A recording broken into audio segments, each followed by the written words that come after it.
When we talk about what gives the truth glue, we have to start with the elements. We mostly settle and feel certain about four of them: DJing, MCing, breaking, graffiti. Say those four and mostly everybody agrees. But the element that I'm talking about today was there before any of those four ever showed up. And the element that I'm talking about is entrepreneurialism. I understand why it gets left out. It's not flashy. Nobody's making a movie about a breaker's business plan. Nobody's making a doc about somebody's tax structure. The elements we celebrate are the ones you can see. The backspins, the throw up, the rhyme. Entrepreneurialism doesn't perform. It just works quietly in the background. And it's the reason why any of this survived long enough for us to be talking about 50 years later. See, what people forget, hip-hop didn't come up in a structured system that was going to hand anybody anything. There weren't any cash advances or signing bonuses. This is the Bronx in the 70s. You know, the place that had just been cut in half by an expressway, redlined, burned out by landlords? Yeah, there was no infrastructure, no industry, no radio stations, no record labels signing rap artists, no venues booking DJs.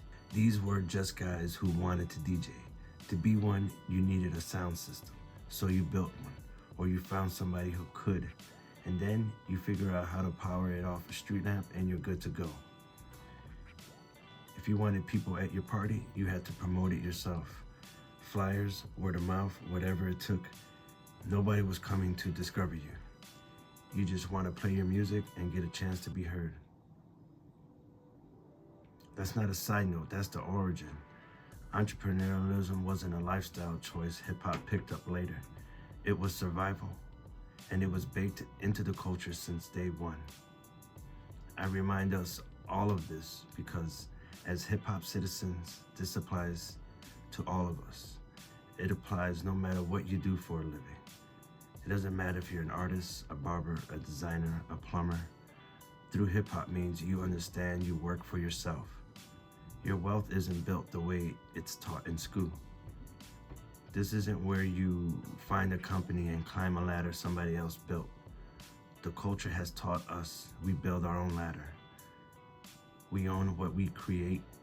We don't wait on somebody to hand us our worth. Because if you're waiting, you've already lost time you'll never get back. Look at an independent artist today in 2026.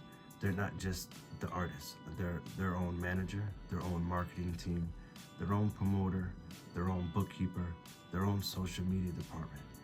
They wear every hat because nobody's coming to wear it for them. That's not a modern hustle culture invention.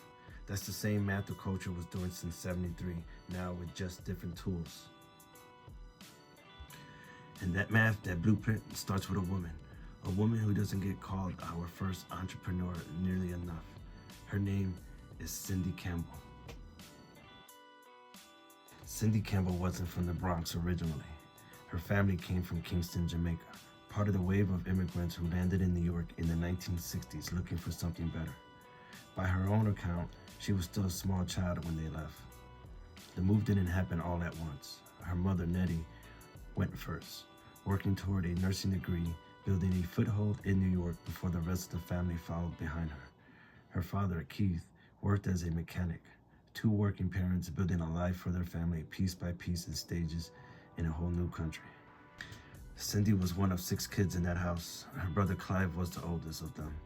They grew up at 1520 Sedgwick Avenue in the West Bronx, a 102-unit building that to anybody walking past, it looked like nothing more than an ordinary apartment complex. Her father was the one with the booming sound system, the one people credit her brother for building. Those towering speakers, the sound that shook a party, all that started with her father's equipment. Music was already part of the air in that house, the way it is in a lot of Jamaican households. It wasn't a hobby set aside for special occasions. It was baked into daily life, carried over from Kingston and kept alive in an apartment thousands of miles from where it started. Cindy wasn't just a kid absorbing all of that passively either. Before any jams, she wasn't on the sideline watching the culture. She was writing graffiti herself, tagging under the name Pep One. She was hands-on inside the culture before she ever organized a single party. By the summer of '73, Cindy was 16 and school was right around the corner.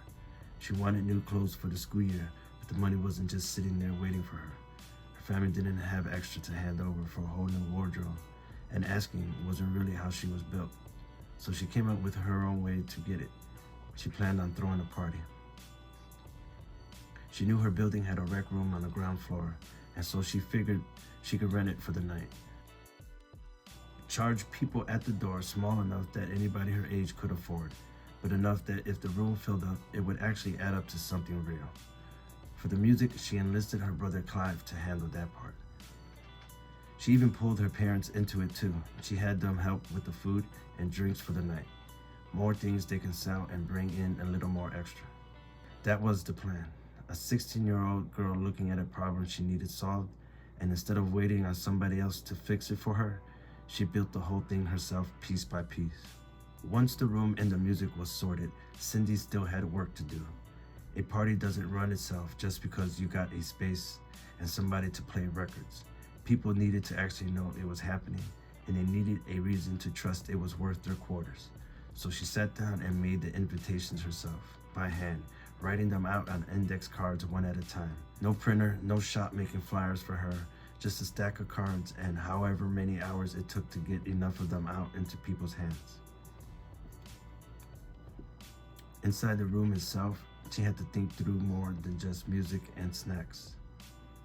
The equipment her brother was bringing in wasn't cheap, and in a room full of strangers who paid a little money to get in, there was no guarantee everybody in there had good intentions.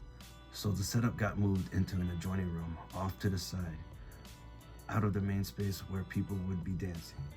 It wasn't just tucked away for looks. There was a specific, certain way in and out of that room, something only the people running the party actually knew, so nobody could wander in and mess with the equipment. That was probably the only reason why her father agreed to it in the first place. Up above the crowd, she hung a disco ball from the ceiling. Small detail, but it mattered. It's the kind of thing that tells people walking in that this isn't just some room somebody unlocked for the night. Somebody actually thought about how this was supposed to feel. Then there was the question of keeping the whole night safe. This was the Bronx in '73, and a room full of teenagers with money changing hands at the door needed some kind of watch over it. So her parents worked the lobby that night too, standing there the whole time, keeping an eye on who came in and who didn't need to be there. Not hired security, just her mother and father doing it themselves, because it was their kids running it, and this is their building it was happening in. Every piece of it, the invites, the hidden equipment room, the disco ball, her parents in the lobby, it was all Cindy's entrepreneurial mind thinking through what could go wrong and building something to answer it before the night even started. What Cindy did with that instinct didn't stop at one party in the rec room. Years later, she took on the role of managing her brother's career directly, negotiating on his behalf. When a movie deal came together around the culture, she was the one who worked it. A time after that, a major hip-hop magazine wanted the culture's founding figures on a cover for its 50th issue. She made sure the people being celebrated actually got paid for it, not just credited. That instinct even showed up decades later in a completely different fight. The building itself, 1520 Sedgwick Avenue, the same rec room where all this happened, nearly disappeared. Landlords moved to shut it down. Cindy was part of the fight to save it, working directly with lawmakers to get it recognized as a historic landmark. And in 2021, Congress officially declared the building the birthplace of hip-hop. For 50 years, the story of that night has mostly been told one way. A brilliant DJ found a new way to work a record, and the culture that would eventually reach every continent on Earth grew out from there. That part's true. It's just not the whole truth. Because before there was a DJ playing anything that night, there was a 16-year-old girl standing in a rec room with a plan. She identified a problem, built a solution out of nothing, and ran it like it mattered. At 16, she understood what a lot of people never fully learn. An idea by itself doesn't go anywhere unless somebody organizes it, funds it, protects it, and sees it through. That's not a footnote. That's what made the night possible. People call her brother the godfather of hip-hop, and there's real truth in that. But there's a godmother to this story too, and she's been standing on the side for 50 years, in a role most people never bothered to name. Cindy Campbell didn't just witness hip-hop begin. She built the room it was born in.